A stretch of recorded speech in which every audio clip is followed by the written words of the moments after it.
따뜻한 감성, 차가운 이성, 정확한 분석이 함께합니다. 뜨거움과 따뜻함이 함께하는 시간, 신율의 출발 새 아침. 신율의 출발 새 아침 3부 순서 시작합니다.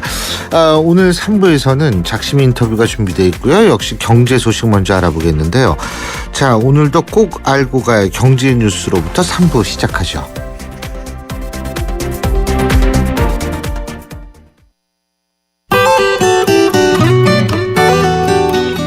출발 새 아침 교통정보입니다. 7월의 첫 출발 잘 하고 계신가요? 오늘 아침 출근길은 다른 날에 비해서는 이동량이 조금은 적은 편인 것 같습니다.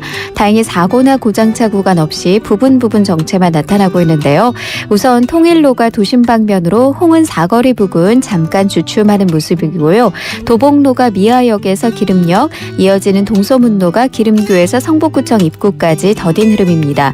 종로는 도심 방면으로 용두동 사거리에서 동대문역, 종로 3가 부근 각각 속도를 못 내고 있고요. 과천에서 양재동 쪽으로 이동하는 길 중앙로가 선바위역에서 서남교차로까지 밀리고요. 이어서 양재대로 트럭터미널 앞까지 시속 20km 미만입니다.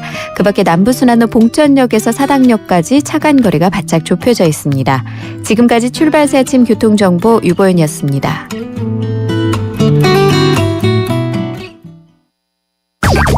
경제 컬럼니스트 정철진의 경제 시선.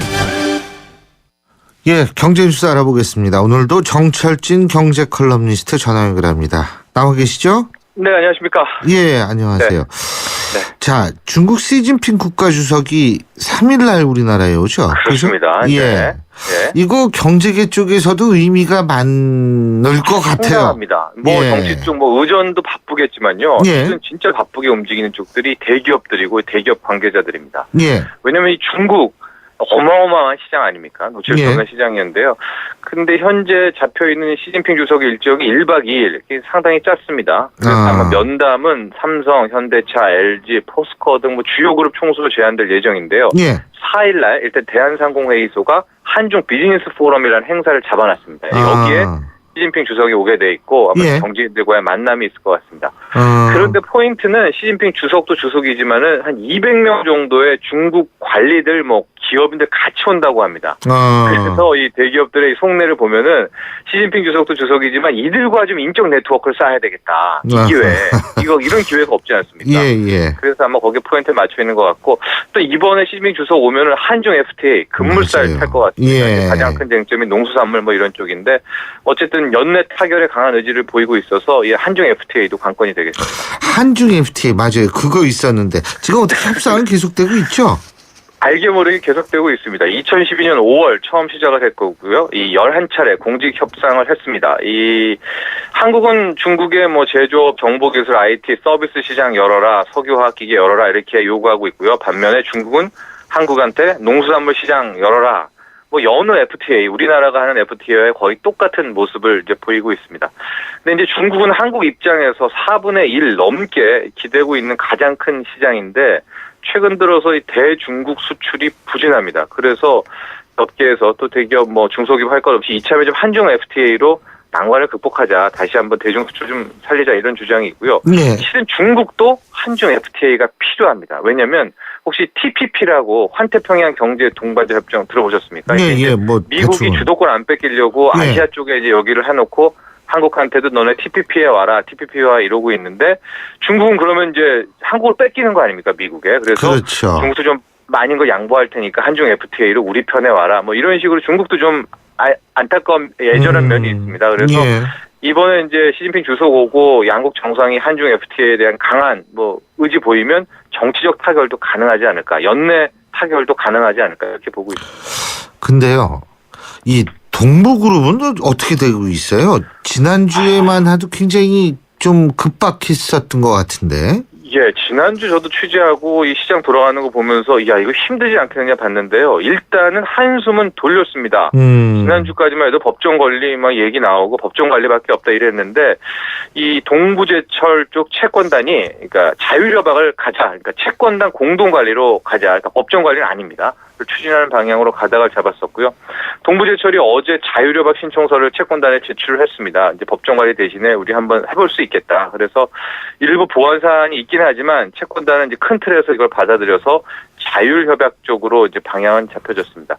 그래도 변수는 좀 있는데요. 이 채권단이 꽤 됐는데 이 중에서 신보, 그러니까 신용보증기금이 그 안을 보고 아니다. 우리는 좀 더 지금 우선 변제권, 그러니까 우리한테 예. 먼저 빚 갚아라라든가 등 위험 부담을 덜어줘라라든가 이제 몇 가지 좀 이 경감책 옵션을 좀 요구하고 있습니다. 그러니까 다른 채권 금연들은 왜 신보한테만 특혜를 주느냐, 그럼 안 된다, 뭐 이런 좀 맞서고 있어서 아마 이 부분은 조금 더 회의를 거쳐서 봐야 될 것 같습니다. 예, 그렇군요. 근데 그러면 이제 제일 중요한 게 이 네. 동부그룹 회사채에 투자했던 개인 투자자들 이게 안심할 수 있느냐 없느냐 이분들이 말이에요. 그렇습니다. 아마 금감원에서 이 부분을 가장 걱정했었던 것 같은데요. 예. 현재 동부그룹 계열사의 회사채를 갖고 있는 개인들 한 7,600명 정도 된다고 하는데 7,600명. 잘 알다시피 지금처럼 이 동부그룹 계열사가 법정 관리 없이 뭐 이런 자율협약으로 간다면은 뭐 다 돌려받을 수 있습니다. 금전적 피해는 없습니다. 근데 절대 안심은 또 금물입니다. 일단은 이야, 이제 상황이 참. 현재는 이제 다음 달 돌아오는 500억 일단 막은 건데 예. 동부그룹의 계열사들 재무제표를 보면은 거의 두 곳 중 한 곳이 안 좋습니다. 뭐 이거는 힘들지 않겠느냐 정도의 최악의 재무부실 상태거든요. 예. 그래서 채권단이 주도하는 이 동부그룹의 자율조정, 이 구조조정이 어떻게 진행되는가를 봐야 되는데 지금 자구안으로는 제가 봐도 좀 부족한 것 같습니다. 이제 지금 가장 관건이 동부그룹 오너에서 뭐 동부화재 같은 알짜 금융계열사에 이제 지분을 내놓고 담보를 제공하면서 좀 물러나는 이런 걸 좀 요구를 하고 있습니다. 근데 아직은 동부그룹 오너에서는 여기에 대해서는 이제 함구하고 있거든요. 아직은 때가 아니다. 그러고 있고 지금 동부그룹 계열사에서 뭐 저 공장이라든가 이런 동부제철 쪽의 계열사들이 있는데 이게 팔리면은 실은 돈이 마련됩니다. 한 1조 원 정도가 나오는데 이게 누가 어렵다 하면서 물건을 내놓으면은 이 돈이라는 게 끝까지 버티지 않습니까? 안 그렇죠. 사줍니다. 예, 1조 원이라고 해도 7천억, 6천억 떨어질 때까지 안 삽니다. 그래서 이 자산 매각이 빨리 진행돼야 됩니다. 이게 빨리 진행이 안 되면은 또다시 유동성 위기에 빠지고 그러면은 지금은 자율협약이지만 또 예. 언제 법정 관리에 갈 수 있는 거 모르는 거 아닙니까? 동부그룹 오너들이 이제 나서야죠. 또다시 동양그룹 사태처럼 일어나면은 정말 대기업, 우리나라 그룹, 재벌그룹에 대한 불신이 좀 하늘을 찌를 것 같습니다. 근데 이 회사채라는 게 말이에요. 네. 일단 뭐 흔들리고 이러면 이게 팔 수도 없는 거 아니에요. 그냥 기다릴 수밖에 없는 반지까지 들고 있어야죠. 예. 그렇죠. 예. 그러니까 이게 참 그렇더라고요. 아니 은행에서 뭐 회사채 많이 얘기하고 이러는데 네. 이 위험에 대한 어떤 준비 없이 그런 거 자꾸 권하는 것도 좀 문제가 있더라고요. 판매도 확인해야 됩니다. 누가 동양그룹이 또 동부그룹이 뭐 이런 상황까지 오지 그렇죠. 않았습니까? 맞습니다. 그렇죠? 예. 그리고요. 그 지난 5월달 전체 카드의 평균 결제 금액이 역대 최저치를 기록했다고 하는데 네. 이게 참 우리 국민들이 알뜰해졌다. 예? 네. 이렇게 봐야 되나요? 이건 뭐 이게 해석을 어떻게 해야 돼요, 이거? 예? 혹자는 소비가 소심해졌다 이러는 건데요. 아, 소비가 5월달 소심해졌다. 네. 아. 5월달 이 여신금융협회가 분석한 자료인데 건당입니다. 건당 평균 결제 금액이 45,319원. 예. 45,000원이었습니다. 그러니까 한 건 긁을 때 45,000원 정도다 평균. 그러니까 이게 좀 줄었거든요. 작년 같은 기간보다 9.5%, 10% 가까이 줄었습니다. 절대액으로도 이 45,000원이라는 액수가 역대 최저치입니다. 이 예. 평균 금액이. 근데 이제 이거 가장 큰 이유는 이 하나하나 뜯어보면 체크카드의 비중이 높아진 겁니다. 왜냐하면 최근에 체크카드 사용한 분들이 굉장히 연말정산 때 많았거든요. 그거 많이 돌려받아서 그런가요? 그렇죠. 예, 아. 하고 이제 젊은 친구들도 이제 신용카드 대신에 체크카드 쓰는 친구들이 많아요. 근데 체크카드는 소액이 많지 않습니까? 예. 그래서 전체 건당 평균 결제 금액을 많이 이제 좀 떨어뜨린 거고요. 이 5월 달이라는데 포인트도 맞춰야 됩니다. 이 세월호 참사의 아픔이 가장 컸을 때 아닙니까? 예, 그렇죠. 그래서 사람들이 이제 소비 뭐 큰 소비 줄이고 이렇게 했던 거기에 대한 영향이 컸던 것으로 보입니다. 아, 그렇군요. 예. 그 어쨌든 전체 카드 사용 액수는 어때요? 지난해 신용카드만 보면은 38조 6,900원. 예. 전년 동기 대비 0.3% 증가인데요.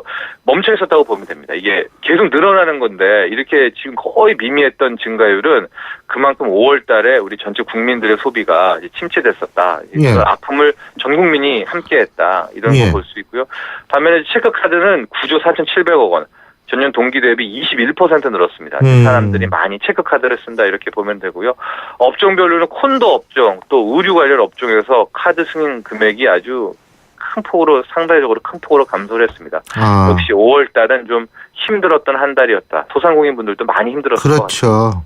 네. 그러니까 옷도 조금 사고 뭐 그랬다는 거네요. 그렇죠. 콘도도 안 가고. 예, 예. 네, 그렇습니다. 잘 알겠습니다. 오늘 소식 여기까지 듣죠. 고맙습니다. 감사합니다. 예, 지금까지 정철진의 경제시선 정철진 경제 컬럼니스트였습니다. 출발 새 아침은 청취자들의 참여를 기다립니다. 짧은 문자 50원, 긴 문자 100원의 문자 서비스 혹은 트위터 YTN 알스타트로 함께해 주세요. 참여하신 분들 중 몇 분을 선정해 준비한 선물을 보내드립니다. 730 재보궐선거 뭐 이건 미니 총선이 아니라 사실 중가급 총선이라고 부를 정도로 역대 최대 규모의 이 총선이고요. 그리고 또 하나는 출마설이 나오고 있는 인물들의 면면이 보통 거물급이 아닙니다. 그래서 관심을 가질 수밖에 없는데 저희가 지금 관심 지역에 출마하시는 분들 차례로 인터뷰하고 있죠. 지난번에 동작을에 출마 선언을 한 금태섭 새정치민주연합 대변인 인터뷰했는데요. 자, 오늘은 새정치민주연합 강희용 정책위 부의장 인터뷰하겠습니다. 참고적으로 새누리당의 동작을은 지금 전략공천 지역으로 결정이 됐기 때문에요.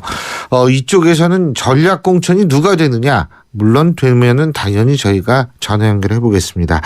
자, 새정치민주연합의 강희용 정책위 부의장 전화 연결되어 있습니다. 안녕하십니까? 예, 안녕하세요. 예. 여기가 격전지죠? 네. 그죠? 예? 네네. 예. 여기 오래 사셨어요?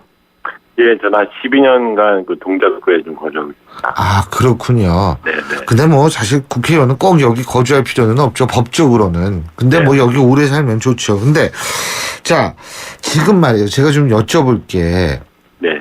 지금 새누리당 저쪽에서는 그 전략공천 이거 그러니까 공천에 반발해가지고 예를 들면 임태희 전 청와대 실장 같은 분은 이 반발하고 있고요. 예? 이해운 전 의원도 그 울산에 공천 시청했다가 철회하고 말이에요. 막 이러는데 네. 새정치민주연합 특히 동작을 같은 경우에는 지금 모두 좀 나름대로 사이좋게 경선을 끝까지 가자 이런 분위기입니까? 어떻습니까? 네, 일단 지금 이제 당의 정식적인 그 공모에 응한 후보는 이제 한 6명이 있고요. 6명 중에 5명이 40대입니다. 그럼 이제 원래 처음에 얘기했던 뭐 중진들의 귀환이라든가 뭐 별들의 전쟁 뭐 이런 거는 사실 언론에서 많이 이제 만들어 놓은 부분이 있습니다. 근데 네. 지금 이제 이 40대 젊은 신진들은 이제 공정한 경선을 통해서 해야지 된다. 이거는 뭐냐면 현재 그 동작을 지역 같은 경우에는 여러 차례 그 전략 공천을 통해 갖고 민심과 당심이 많이 좀 분열되어 있는 상태거든요. 그래서 예.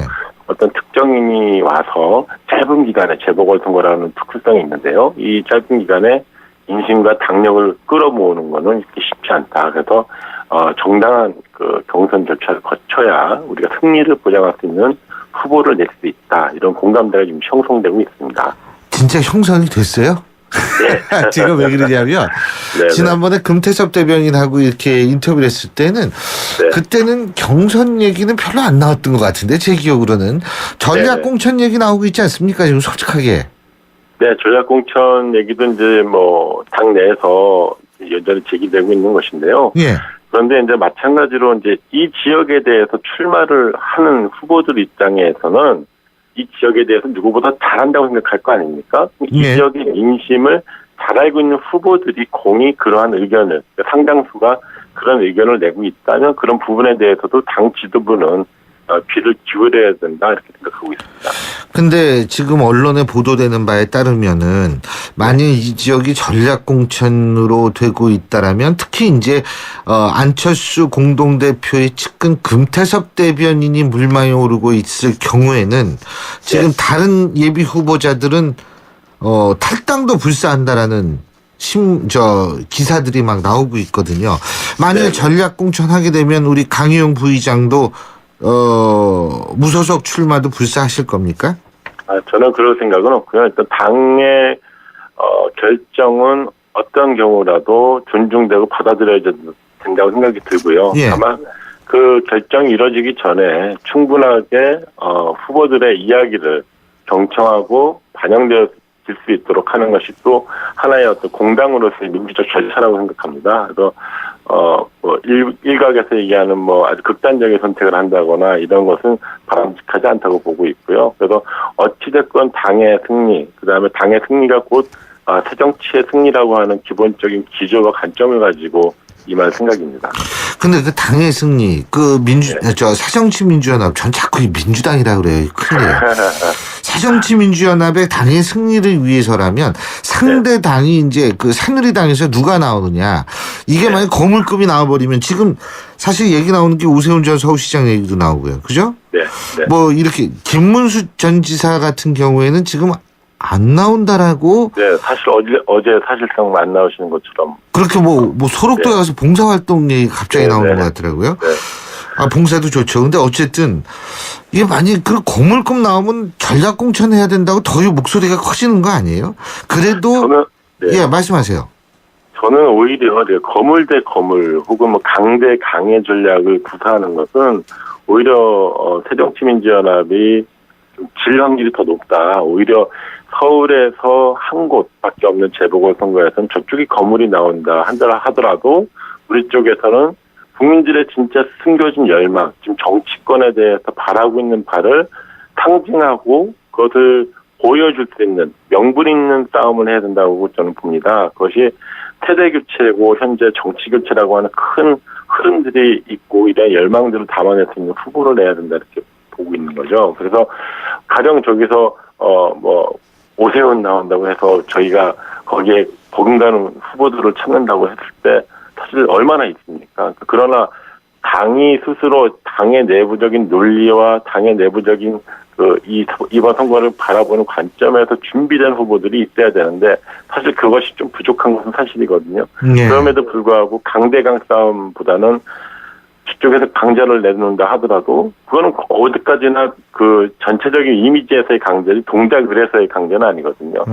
그런 동작을에 적합한 최적의 후보를 낼 필요가 있다. 저는 그게 바로 저고 그게 일종의 정치 신인으로서 그 정치 어떤 공천의 어떤 혁명을 보여줄 수 있는 이런 혁신 공천의 대상자가 돼야 된다 이렇게 보고 있습니다. 여기 나오신 분들이 대부분 신인들이 많기는 많더라고요. 근데 솔직히 네네. 얘기해서 우리 강희용 부의장 말고도 네네. 이 장진영 변호사인가요? 이분도 네네네. 새 얼굴인 것 같고 그리고 여기 28년간 동작을 해서 활동해온 사람이 있죠. 허동준 네. 지역위원장. 그죠? 전 지역위원장이죠. 네네. 이런 분들도 신인이라고 볼 수가 있겠죠. 근데 28년이면 허동준 전 위원장은 연세가 좀 있으시겠다. 그죠? 아니, 그렇지는 않고요. 아니에요? 예.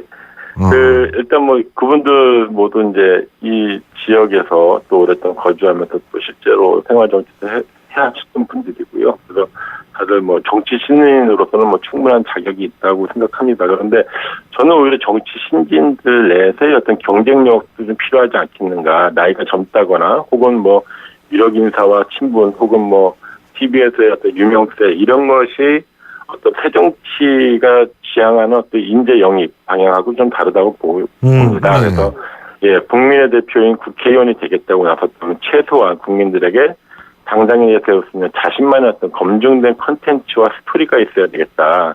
그래서 이것이 진짜 그 동작을이 중진이냐 신진이냐의 싸움이 아니라 신진들의 경쟁력 싸움이 되면 이것이 바로 국민들에게 신선함과 참신함을 줄 수 있고 선택할 수 있는 어떤 기회를 줄 수 있다 이렇게 봅니다. 그래서 저 같은 경우에는 이제 보편적 복지라든가 경제민주화 이 새정치의 어떤 시작에 분명한 성과를 갖고 있기 때문에 자신 있습니다. 예, 물론 그러시겠죠. 근데 네네. 제가 이런 거 여쭤보기 좀 죄송한데 그래도 네네. 그냥 단도직입적으로 여쭤볼게요.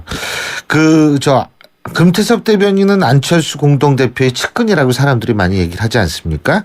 네네. 근데 우리 강희용 정책위 부의장께서는 박원순 사람이란 얘기를 하더라고요. 네. 그러면 동작을에 지금 이 두 분 놓고 보면 박원순 대 안철수의 이 전초전이다, 싸움이다 이렇게 봐도 되는 건가요?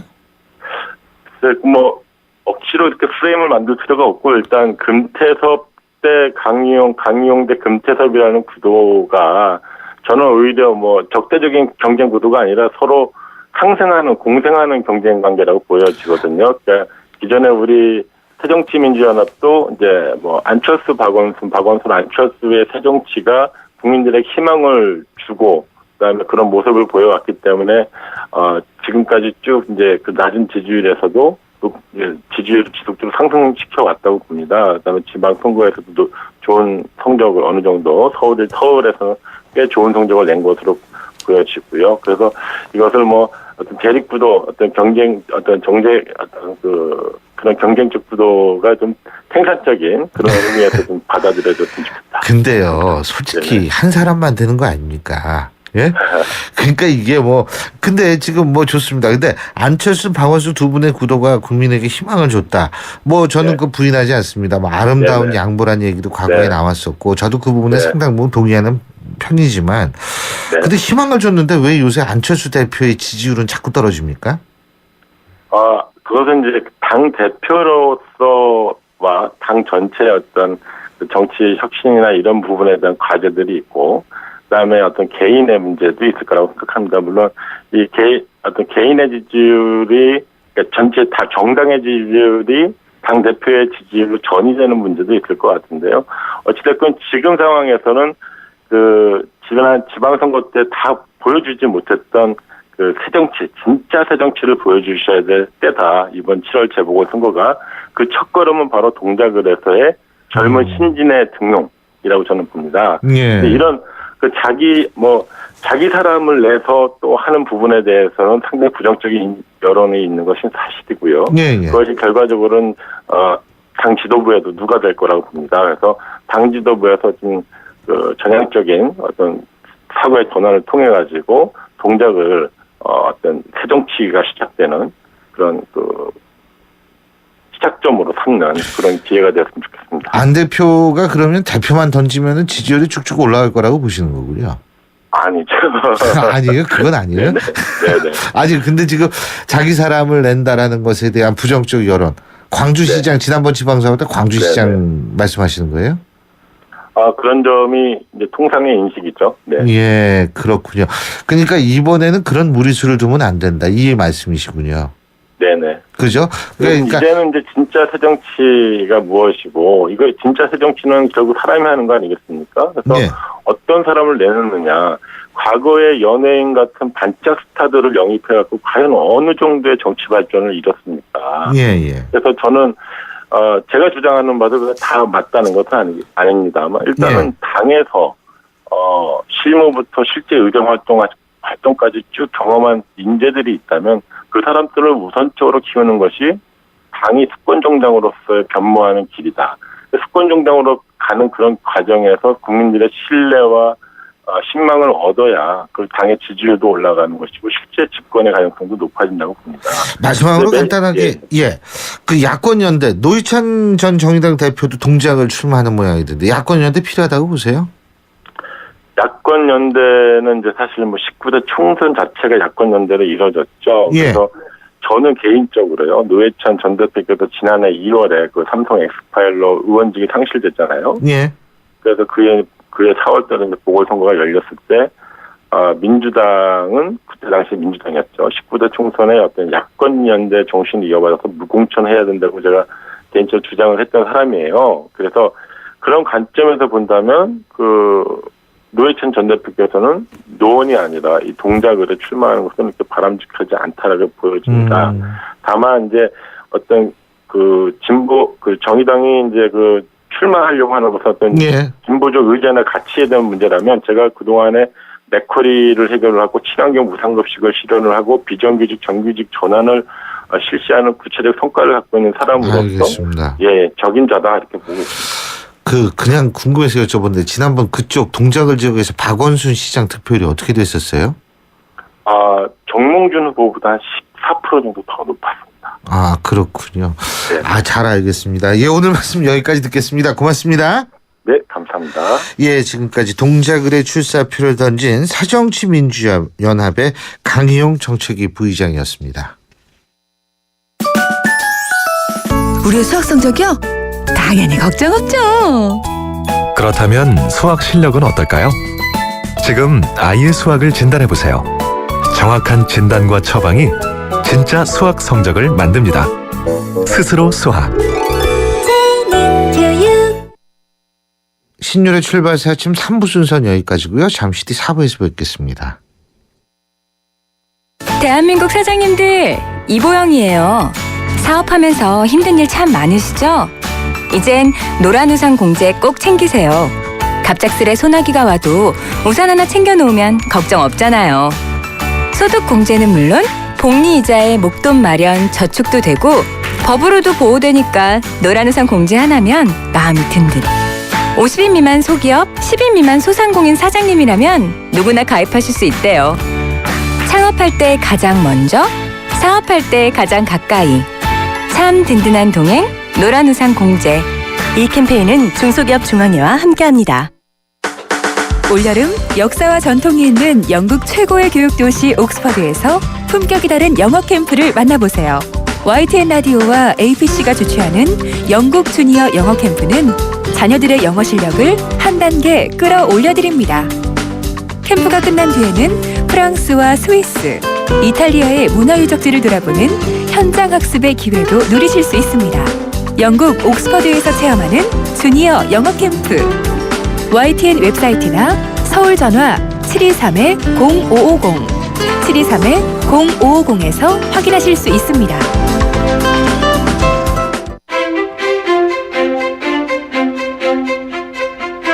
여러분은 지금 신율 교수가 진행하는 출발 새 아침을 듣고 계십니다.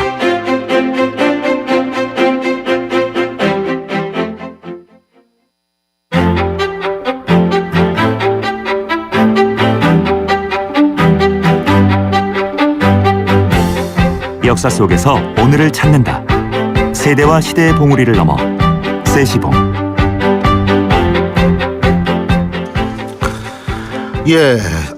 우리가 과거를 통해서 현재를 생각해보고 과거의 눈을 통해서 현재를 바라보는 시간이죠. 세시봉인데요. 오늘도 문사철의 강천 대표 나와 계십니다. 어서 오십시오. 네, 안녕하십니까. 예.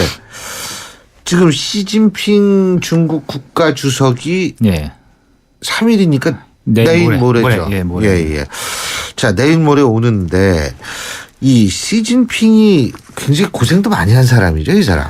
예, 딱 보면은 뭐 들리는 얘기에 따르면 같이 마주 앉아서는 누가 뭐 말을 꺼내지 않으면은 뭐 1시간이고 2시간이고 아무 말도 안 하고 있을 수 있는 사람이라고. 그렇대요. 그러니까 전형적인 중국 사람이라 그래야 될까? 자기 뭐 이 속내를 쉽게 드러내 보이지 않는 그런 성격이 뭐 타고난 것일 수도 있지만은 이게 이렇게 걸어온 역정을 보면은 이 사람이 삶 속에 그런 게 이제 묻어 있다는 생각도 드는데 이분이 1953년생이죠. 아마 그런데 시중신이라고 상당히 이제 고급 당간부 출신의 이제 자제예요. 그러니까 어린 시절에는 북경에서 상당히 이제 유복한 가정에서 자랐겠죠. 그러다가 1966년에 이제 중국에서 악명 높은 문화대혁명이 일어나지 않습니까?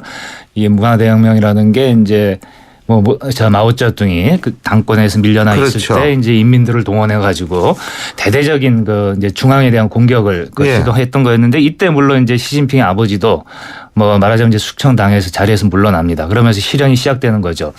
그때 이제 마오쩌둥의 정책 중에 하나가 그런 좀 이제 고위층에 있었던 사람들이 북경에 있으면 홍위병들의 습격의 대상도 되고 이제 그러는데 그 시골에 아주 벽지에 내려가 가지고 그쪽에서 살면은 그러면서 자기 정화를 다시 하면은 그런 기회를 주겠다.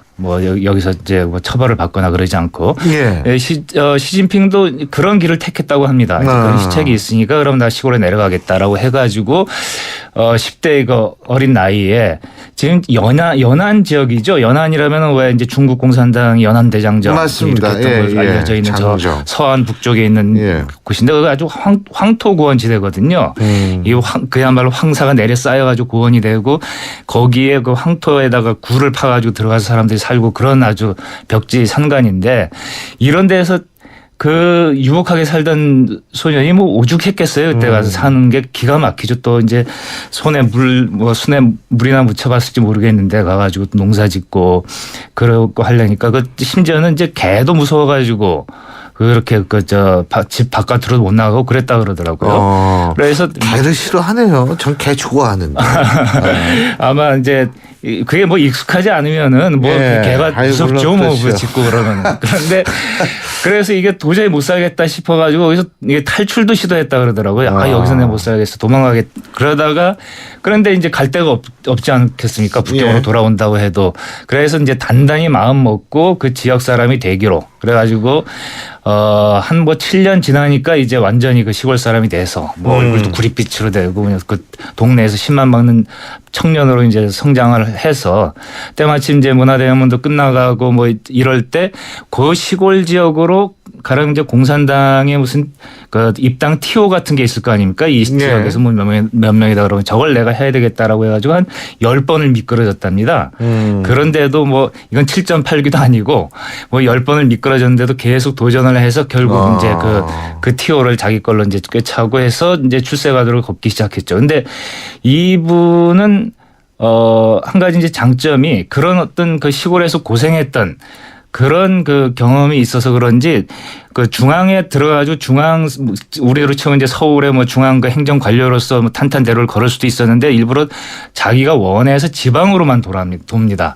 그래서 지방으로만 들어서 광동성 쪽에서도 가 있었고 그러면서 이제 나름대로 실력을 쌓아서 그걸 정치적 기반으로 해가지고 나중에 이제 성공 가도를 달리게 되는데 결국 이분이 지금 이제 중국 최고지기까지 올라간 거는 이분이 문화대혁명의 피해자이기도 했지만 결국은 그게 토양이 됐다 이거죠. 그 사람의 그렇죠. 이제 시련을 줘서 사람을 만든 게 아닌가. 그게요. 사람이 그러니까 어떤 것을 자기의 긍정적인 계기로 만드냐 이게 참 중요한데 제가 항상 얘기하는 게 사람이 결정적으로 어떤 방향성을 잡고 행동을 하는 전 근본은 두 가지라고 봐요. 하나는 분노고 하나는 열등감입니다. 그런데 어떤 사람은 분노와 열등감에 치이면 그걸로 끝나는 거고 그렇죠.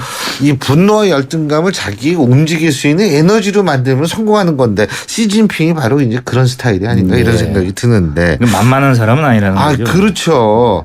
근데 뭐 사실 시진핑 국가주석 굳이 얘기를 하지 않아도 한중 관계가 제가 볼 때에는 한반도 생성 이래로 이게 제일 가까워지고 있는 것 아닌가 이런 생각이 들거든요. 이제 뭐 사실 좀 우리 세대가 이게 참 그 역사에 보기 드문 그런 경험을 하고 있는 거 아닌가 싶은데 뭐 제가 어렸을 때만 해도 뭐 선생님도 마찬가지겠지만은 중국이라는 나라 잘 알지도 못했지만 우리 땐 중공이었어요. 중공. 이 나라가 뭐 우리를 경제적으로 우리를 추월한다는 것도 상상을 못했고 뭐 미국하고 맞먹을 정도로 이렇게 올라올 거라는 생각을 뭐 전혀 못했었는데 어쨌든 우리가 한중 수교가 1992년에 이루어졌어요. 노태우 전 대통령의 북방 외교로.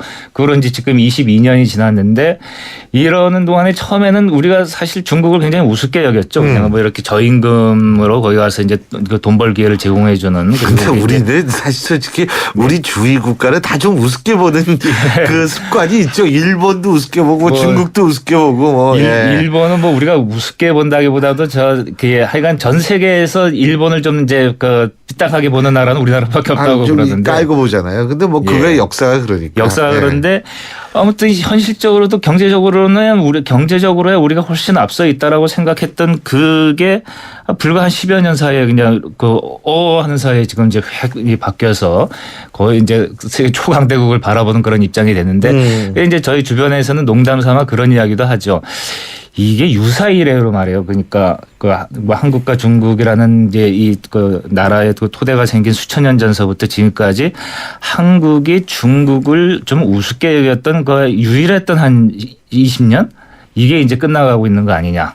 그 이전에도 없었고 앞으로도 아마 쉽지 않을 그런 때가 오고 있는데 아무튼 그러면서 한중 관계가 지금 일본을 매개로 해가지고 일본의 과거사 문제를 매개로 해가지고 굉장히 가까워지고 있는 건 사실이죠. 근데 우리가 그 한중 관계 옛날 따지면은 사실 4대 외교라고 볼 수 있는 거 아니에요? 4대 관계?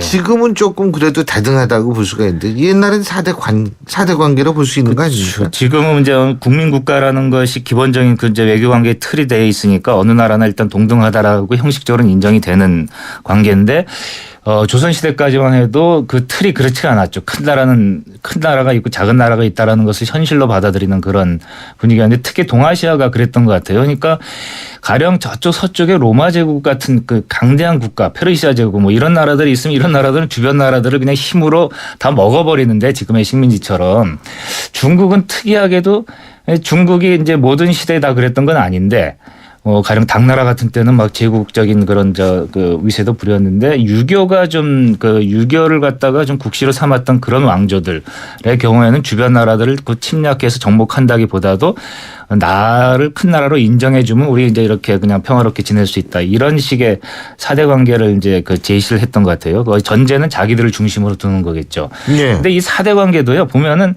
우리가 힘이 있지 않으면 사대 관계도 함부로 맺을 수 없는 그런 거였어요. 왜냐하면 그 중화 체제에서 그래도 조선이라는 나라 또는 뭐 그런 나라를 어느 정도 인정해 준다는 그런 것도 조선이라는 나라가 뭔가 좀 힘이 있어 보이고 이게 그 함부로 이렇게 그 대할 수 없는 그런 나라다라는 생각이 있을 때 중국에서도 네. 그런 관계가 이제 성립이 됐던 그런 관계였다라고 보면 될 것 같습니다. 지금처럼 우리가 생각하는 것처럼 그렇게 아주 식민지 같은 그런 건 아니죠. 사실 우리 그때 당시에 뭐 스스로가 이 우리나라 이게 소중하다 이렇게 주장하는 학자들도 많았잖아요. 아주 유명한 학자 중에 그렇지 않습니까? 아니요. 그거는 어떤 학자들이 있었던 게 아니라 유학을 하는 학자들이면 글쎄요. 유학을 하는 사람들은 우리가 반드시 중화라야만 됩니다. 왜냐하면 그 논리 자체가 그게 꼭 4대는 아니다. 아니죠. 이제 그 4대가 거기 필연적으로 들어가는 건데 네. 왜냐하면은 유교라는 거는 중국 문명, 중화 문명의 유일한 문명이다라고 인정하는 그런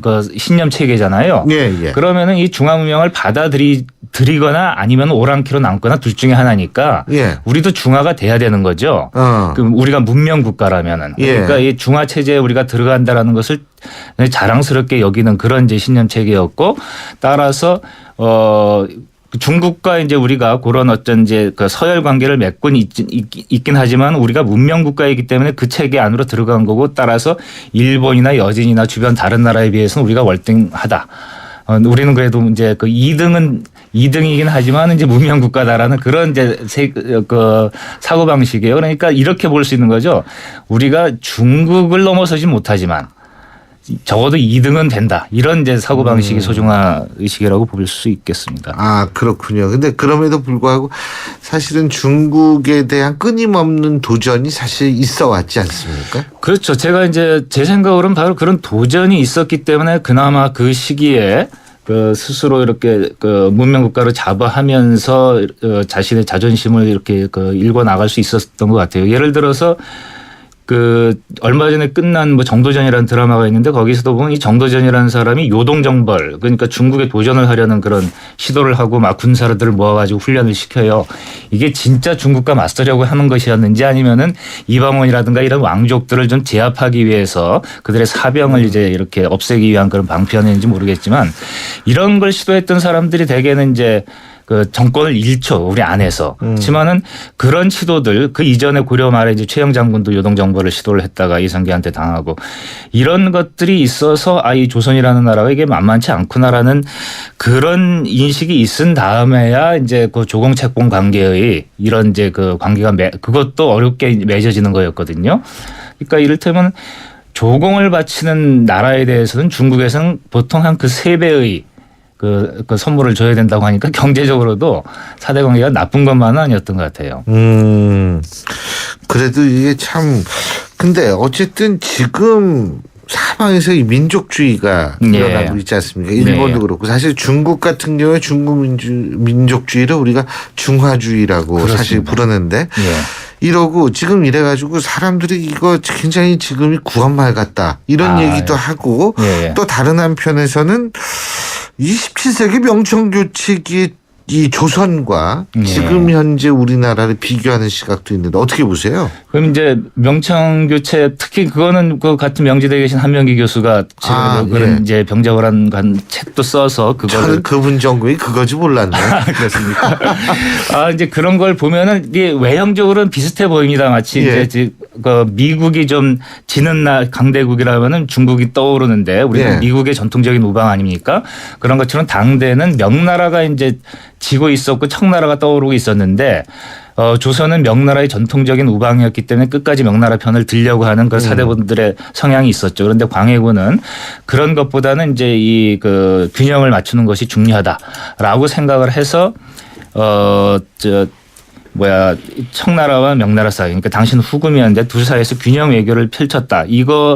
이런 어떤 그것도 지혜라면 지혜일 수 있으니까 그런 걸 우리가 참고해야 되지 않느냐라는 이제 그런 맥락에서 명청부채를 바라보기도 하는데, 제가 볼 때 그 당시에 조선보다는 실제적으로는 한국이 좀 경제적이나 정치적으로도 더 강하지 않느냐라는 생각이 들고, 오히려 양 강대국 중국과 미국이란 강대국이 지금 서로 한국을 끌어들이려고 이제 그 경쟁하는 국면이에요. 어떻게 보면은 예. 중국도 그렇고 미국도 그렇고, 이거는 우리에게는 제가 볼 때는 뭐 위기라기보다는 기회의 측면이 더 강하지 않느냐. 우리가 그 자리에서 우리 중심을 명확하게 하고 그 다음에 캐스팅 보트를 이제 확실히 쥐고 나가면은 이게 우리한테 기회가 될 텐데, 거기에 이제 한 가지 전제가 있겠죠. 우리가 확실히 중심을 세우고 그다음에 북한이라는 존재, 이거를 이제 우리 편으로 만들어 가지고 어떤 그 통일 내지는 통일에 준하는 상황 속에서 우리의 그 지위를 좀 확고히 다지는 거, 이게 굉장히 중요하다는 생각이 들어요. 근데 일각에서는 지금 미국이, 우리가 중국과 가까워지면 미국이 분명히 우리를 중국과 함께 견제할 수밖에 없을 것이다. 예. 이런 얘기들을 하기 때문에 우리가 지금 미국과 오히려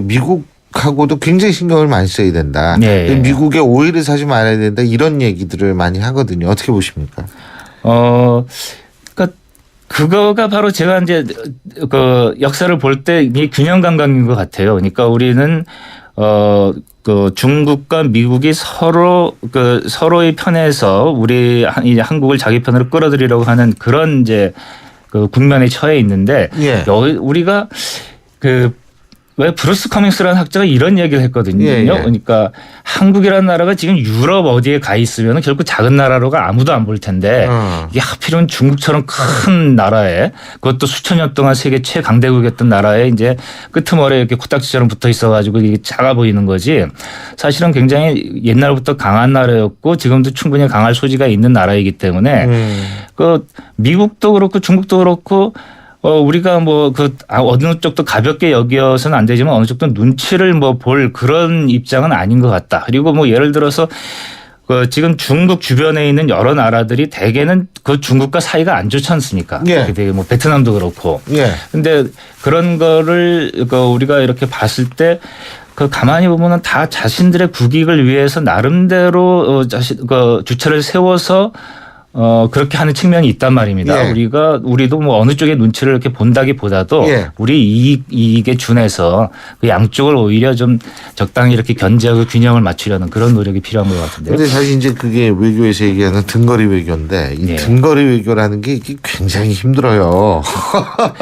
그런데 한국이니까 할 수 있을 것 같아요. 저는 이제 역사 속에서 보면 과거에 아까도 사대 관계를 얘기했지만 그게 일방적인 어떤 굴종이 아니라고 제가 말씀드렸던 것처럼 한국이라는 나라의 어떤 이제 그걸 지정학적 요인이라고 그래야 될지 모르겠습니다만 그런 환경 속에서 실제로 살아남아 왔고, 그러니까 외국인들이 보면 좀 이거 이상한 나라거든요. 중국에 그렇게 조그맣게 붙어 있는데 이게 몇천 년 동안 자기 말 쓰고 자기 문화 이루고 저희 독자적인 독립을 이루어왔다라는 거 이 자체가 어떤 한국인이 그런 걸 할 수 있다라는 거를 역사적으로 증명해 주는 사례들이라고 볼 수 있습니다. 그렇죠. 아니, 우리의 어떤 그 역사 속에서 나타난 우리 자신을 이렇게 보면 대단한 측면이 많죠. 그러니까 우리가 또 이렇게 세계 10위권의 경제대국이 된 거 아니겠습니까? 그렇죠. 오늘 말씀 여기까지 듣죠. 고맙습니다. 네, 감사합니다. 지금까지 문사철의 강흥찬 대표였습니다. 우리의 수학 성적이요? 당연히 걱정 없죠. 그렇다면 수학 실력은 어떨까요? 지금 아이의 수학을 진단해 보세요. 정확한 진단과 처방이 진짜 수학 성적을 만듭니다. 스스로 수학. 재능교육. 7월 첫날에 보내드린 신율의 출발 새 아침, 저희가 준비한 순서 오늘 여기까지입니다. 저는 내일 7시 10분에 여러분 다시 찾아뵙겠습니다. 지금까지 신율이었습니다. 고맙습니다.